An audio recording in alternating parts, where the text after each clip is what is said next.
morning, everyone. Welcome to this edition of Monday Morning Musing. We are going to launch into the series dealing with the topic of death. And in this episode, I want to talk about the cultural aversion to the topic.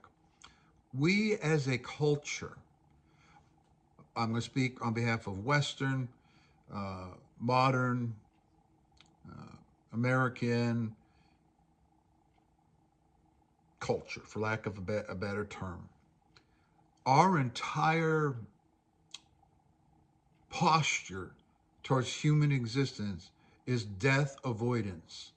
We're uncomfortable talking about it. Christians are uncomfortable talking about it. Um, People act like some strange, unfair thing is happening to them or their loved ones. And unfortunately, I know Christians who act that way. Now, listen, I'm not talking about the grieving process, which is part of being human. I'm talking about a complete emotional, spiritual, existential breakdown because they have, and we're talking about believers, they have no capacity to process the reality of death. And you would think of all people, Christians should be the most equipped.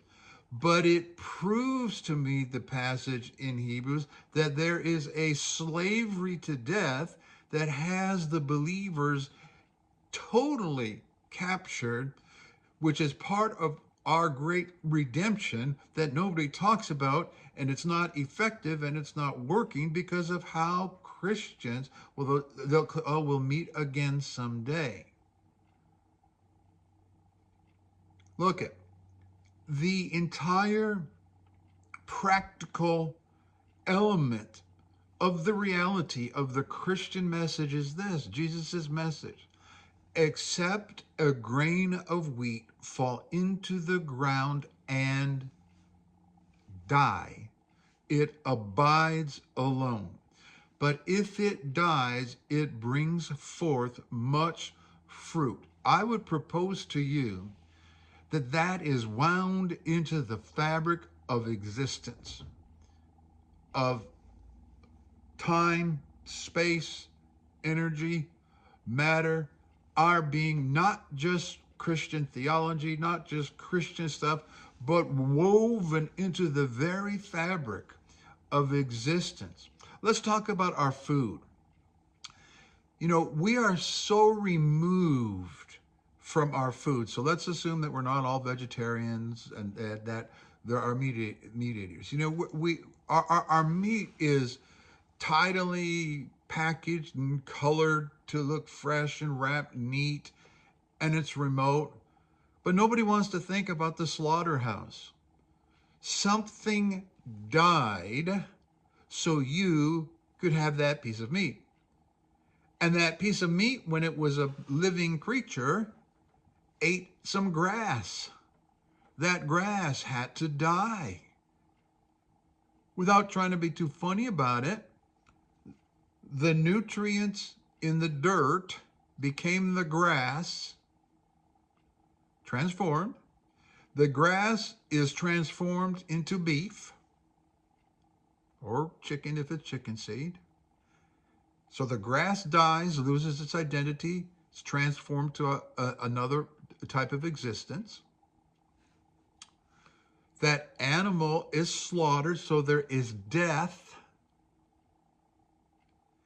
and it is consumed by us. So the dirt becomes grass, the grass becomes steer, the steer becomes human, all through a process of death. I know people who become vegetarian because they can't stand the thought of the slaughterhouse. But my point is, it's death, life, death, life, death, life. And it doesn't stop with our mortality. We too, as followers of Jesus, will be transformed and transfigured to a higher realm or existence of life.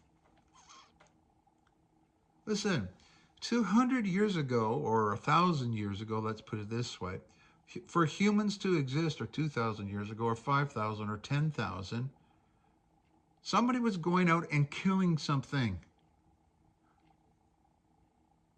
And there was an attachment or an understanding, a nearness, a reality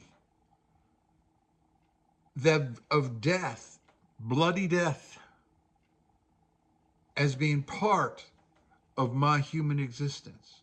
And as modernity developed, it got more remote, remote, remote. That's just speaking of natural things. In the church, if you start talking about this topic, it's not going to fill the stadium. This is not a Joel Osteen, E.W. Kenyon, sort of message, sort of topic, because we don't want to hear about it. It's part of the grand delusion of the idolatry in death. And we're going to talk about that some more in future episodes. We don't want to face it. So we construct an illusionary existence, and we build supporting structures to maintain that illusion, which is all testifying that those of us who are participating in that realm that way are in slavery to the fear of death. We need to be set free, because that's why Jesus came.